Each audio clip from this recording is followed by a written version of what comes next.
Nice. A lot of fair weather people.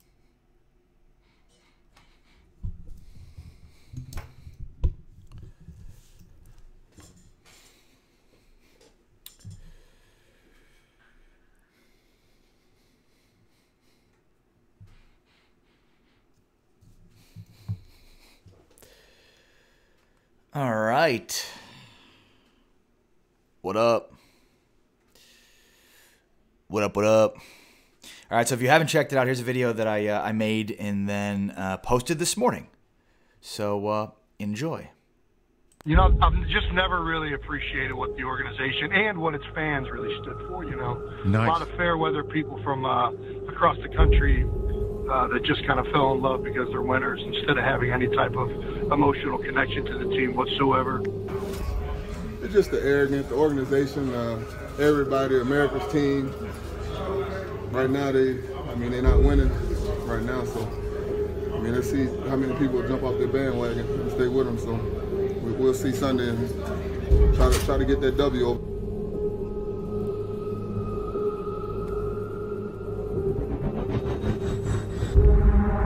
It doesn't matter what you think. You know your damn role and shut your damn mouth.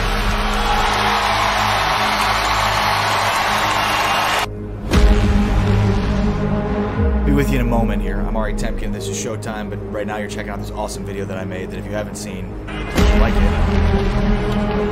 Hit share. Just get fires over the middle, and it is broken up at the goal line. They run the kickback, and it's a short snap, and they're going to run the ball. Up receivers. Elliott.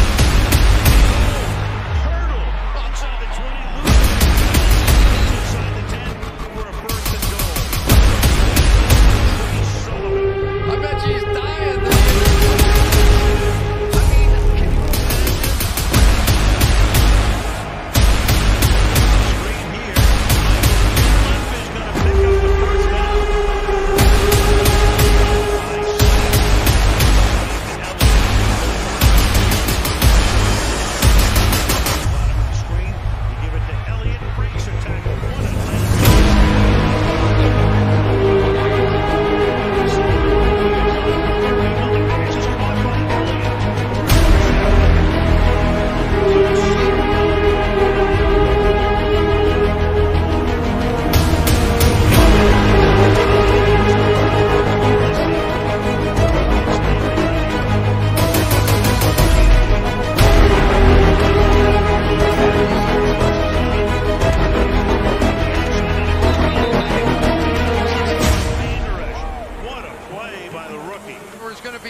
And away we go. All right, I'm Ari Temkin. Hopefully you enjoyed that video. Again, if you have not yet seen the full video, you can check it out at Phantom, facebook.com/watchphantom. I posted it there this morning, so hopefully you like it. Hopefully you enjoy it. And especially if you're a Cowboys fan, I imagine you would enjoy that. And if you're watching this, then you're probably most definitely a Dallas Cowboys fan. I am Ari Temkin. You can catch me on the Dallas Cowboys pre- and post-game show on 105.3 The Fan. And, of course, you can catch me streaming live every single day right here on Phantom, where we are putting you at the center of the Dallas sports discussion. Post your comments. Make sure to hit the share button. And let's get this thing rolling. Shout out to all you watching. G. Garcia, Solar, Anthony Donaldson is in the house. Patrick Prescott, Ryan Davis, Michael Tipton, Ian Goldberg says Mazel Tov on the new delivery. Thank you, brother. I appreciate you saying that. Johnny Kaz in the house. Robert Anchetta. What up, what up, what up, everybody? And then, of course, the Dallas Cowboys America's team page as well. I will get to all these comments in a moment. A lot to get to today. Plus, I'll be at the Cowboys facility in a little bit as well. And I'm hoping if I can get out of there quick enough that I can also do a post-practice stream today as I go to the Cowboys, the Star in Frisco. But if you caught the video that I played, that I put together, that had, the smack talking of the Philadelphia Eagles. So leading up to the game, Week 10, you had Jason Kelce talking about how he doesn't like the fair weather fans of the Dallas Cowboys. Jason Peters basically said the same thing.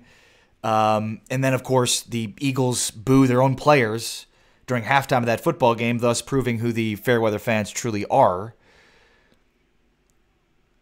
The Eagles also tried to bury the Cowboys before the game in Philadelphia by holding this sort of funeral for them prior to the game. And then, I mean, what's funny is the Cowboys, when you look at the 4 straight wins, it starts the Philadelphia game. That's what got them going.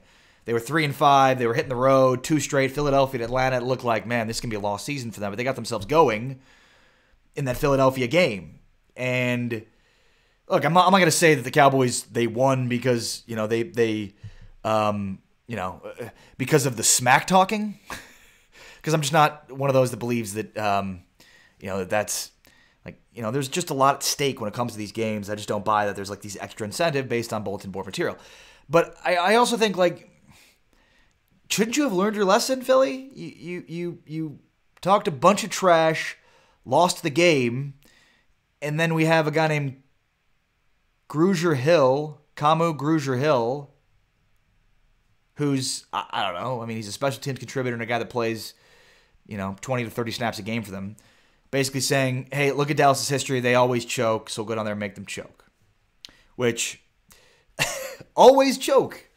I don't know if you know this, Grugier-Hill, but the NFL actually existed prior to 2000, where the Cowboys have won more Super Bowl championships than any team in the NFL not named the Pittsburgh Steelers. So just a weird thing to say the Cowboys always choke when, I mean, I don't know this. I don't know if you know this, but they've won a lot of championships. So maybe not, I don't know. Maybe not the greatest thing in the world to say. But if he's even referring to this old narrative with Romo that he always choked in December, which he could very well be referring to. Also, that's not even true either. Because when you look at, just go back and look at his numbers, and especially in recent history, there was a point in time where he had a bad record, Romo did in the month of December, and then ran off some really good Decembers consecutively. So kind of putting that narrative to bed. So good job, Camu Grugier-Hill for, again, firing up the troops after Week 10 when, before Week 10, I should say, when basically the Kelce and Peters called out Cowboys fans and whatever it was. And then, the Cowboys really took it to them. So, Eagles stay Eagle. I guess Eagles players stay like the Philadelphia fans, talking trash till the end. And look,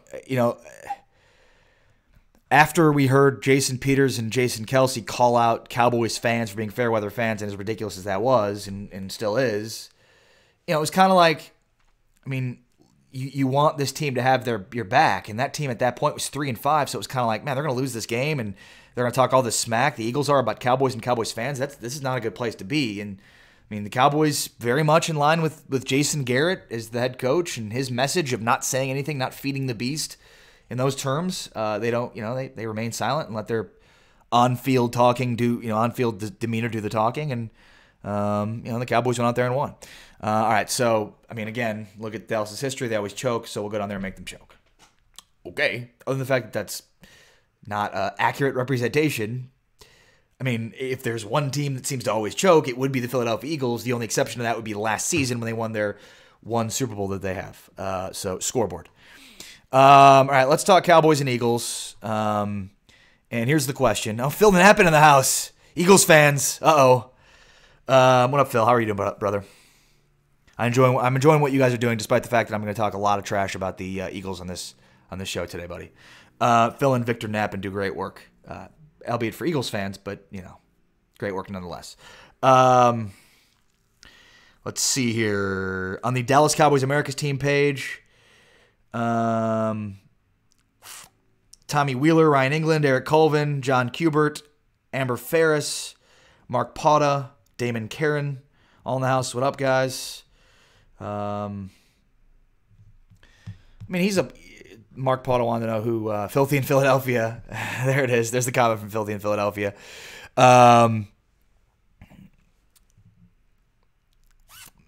Corey Miller says the Cowboys have diehard fans around the world. Such a stupid statement. Yeah, it was. It was stupid then, and it remains this day. All right, let's take a look at the Eagles. So here is the game in which the Cowboys defeated the Eagles in Week 10. And you go back and look at this team and how well they're playing, and obviously they're playing so well. Their last 4 games, 4-game winning streak. It starts here. It starts here. They hit the bye. They make the trade for Amari Cooper. They make the move to fire Paul Alexander as their offensive line coach, elevate Mark Colombo, bring back Hudson Houck. They lose going to the bye to Tennessee. They fall to 3-5. It looks like all hope is lost. They head to Philadelphia. And they win this game. And they win this game in a way that we've seen them win consistently really over the last 4 weeks. They overcame mistakes, made some big plays, and really the offense won this game for them. And more specifically, it was Zeke Elliott that won this game for them. And as you'll see as we kind of move through the video playing behind me. Angela Martinez says, couldn't miss your show. Info, thumbs up. Thanks. Thank you, Angela. I appreciate that. Ricky Espry says, welcome back, Ari, and congrats. Appreciate you saying that. Thank you. So the Cowboys have now won 4 straight, and it starts with this game. You can trace back the success they've now had and enjoyed and the run that they're on to this game. And the idea of the backs against the wall mentality that they fostered in this game in a must-win type setting, having to beat the Eagles, who seem to be trending up, and the Cowboys, who seem to be trending down. And it's amazing what a 60-minute football game will do to that, because after this game, the Cowboys were the ones trending up and the Eagles were the ones trending down.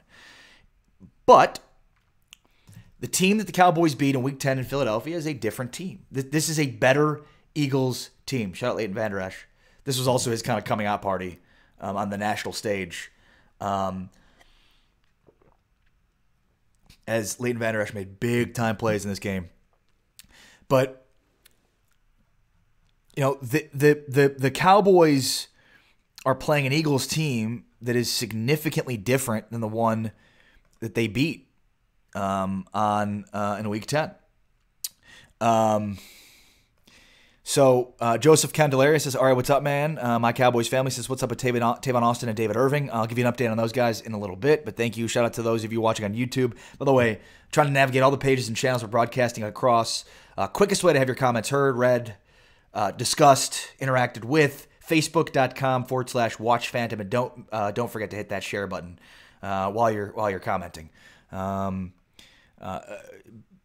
Just a quick update on Tavon Austin and David Irving. Irving had continued to be away from the team last week for personal reasons. Seems to be back with them now. As of yesterday's practice, he was a DNP. The DNPs yesterday for Wednesday practice were Tavon Austin, Chidobe Awuzie, David Irving, Sean Lee, and Jeff Swaim. This was thought to potentially be the week that Sean Lee would come back. Obviously, his lack of participation at Wednesday's practice doesn't give us an indication that he would be back. I might have a better idea for you on those guys when I head to practice today. And I will try and go live from the Star in Frisco after practice to give you more insight into Irving and Austin. But certainly this was a game that we sort of circled on our calendar. When you look at the final quarter of this season, it looked like this could be the time when Tavon Austin would be back.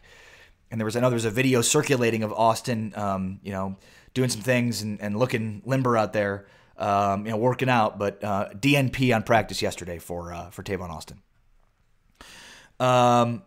Frank Singleton says significantly different but not better. That's the Eagles. I disagree with that. They're a better football team. They've won 2 straight after dropping 2 straight to the Cowboys and Saints in consecutive weeks.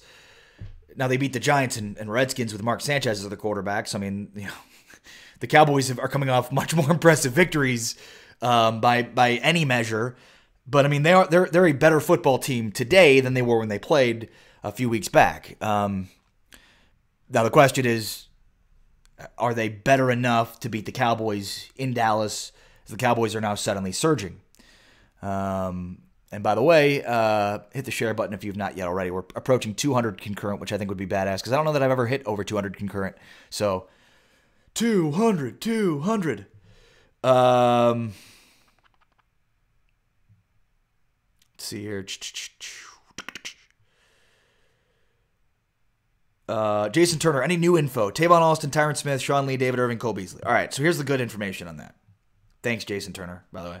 Anything new other than whatever you've already been spouting? You know what, Jason? Give it to you, all right? Because you asked nicely. And because I like you, Jason. Just imagine if I didn't like you. Beasley, he practiced yesterday, limited. The quote was, if he had to play, I mean, if this is a playoff game, he's playing. So we'll see. He's got the ankle sprain. Is that what he's dealing with, Beasley? I definitely think Tyron Smith will be back this week. I thought Sean Lee would be before the Saints game, but obviously he didn't practice yesterday, so that gives us an indication that he might not. Tyron Smith did practice yesterday, limited. So I think this is going to be the first time the Cowboys seem to have their starting offensive line back with Looney, Suafilo, Tyron Smith, Zach Martin, and who am I missing? And Lyle Collins for the first time since this Eagles game. So that's the good news. By the way, in that game, Zeke had 19 carries, 151, and a touchdown. So I think Tyron will be back this week. I thought, again, last week that I thought that Sean Lee would be back. I also thought for weeks that this would be the week that Tavon Austin returned. So nothing, on those guys. I mean, here's my guess. I think Austin will probably miss this week. I think Beasley will play. I think Tyron Smith will play. I think Sean Lee will play. Jeff Swaim, I think, will remain out. I think David Irving will remain out. And I think Chidobe will play. Other than that, that's kind of the latest on the injury front for the Dallas Cowboys. Okay, so as for this Eagles team, by the way, keep the comments coming. Family's growing from Michael Lafferty. That's right. Hell yeah. Appreciate you all. Thank you. If this is your first time, it's nice to talk to you, nice to meet you. This is a Dallas Cowboys and Dallas sports community where we discuss all things Cowboys, all things Dallas sports. It's the DFW Metroplex Sports Talk live interactive show. But all of you that watch the show, that stream the show, this is your show. It's interactive. So this show depends on your interaction with this show. So appreciate you all for being a part of the show. Very much so. The show doesn't exist without you guys. So thank you. And gals. My apologies. Let me just share this thing right now. Let's see here. There we go. All right. Zeke had 2 touchdowns versus the Eagles, right? I was just looking at the rushing numbers. 151, 19 carries, 151 and a touchdown. All purpose. I don't know the yardage, but he did also have a receiving touchdown as well. Barry Griffith in the house. What's up, Barry Griffith? So how are the Eagles different? Okay, so if you might remember that the Eagles were going to get Darren Sproles back week 10, but then he suffered another injury during practice that week and didn't return. Now, he came back last week and made an impact. He only had 4 carries for 22 yards, but one of those 22 yards was a 14-yard touchdown run. Josh Adams, the undrafted free agent running back for the Eagles, he's become the guy, right? Like when the Cowboys played the Eagles, they didn't really know who the guy was, and Josh Adams was basically the main ball carrier, but didn't have much success. Now this is a Cowboys front that a little bit different than the teams they played the last few weeks, but Josh Adams has had in the last 2 weeks, their last 2 wins, at least 20 carries in each of those games, 170 yards total. So he's playing better. So their running game is better, especially with Darren Sproles in there. Golden Tate is playing better. Golden Tate, who played his first game against the Dallas Cowboys in this Week 10 matchup, and right on cue, there he is. In his first 3 games with the Eagles, 11 receptions for 97 yards, 3 games. He had 7 and 85 with a touchdown on Monday Night Football for the Redskins. So he's better. The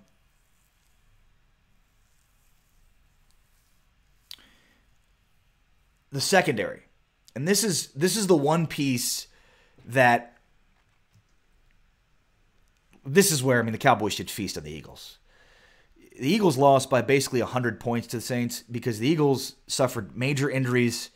If you remember, Ronald Jones, who's on IR, was basically like, I mean, Amari Cooper put him on IR with a shake and bake that he had on him. So, you know, you have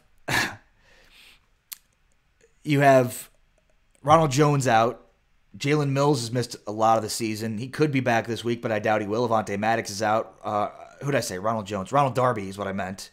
I was confusing Ronald Darby and Sidney Jones. Ronald Darby was the guy that got shaken, basically put on IR by Amari Cooper the last time these two teams met. Sidney Jones, Rasul Douglas, Devontae Bosby, and Shandon Sullivan are their players of the secondary.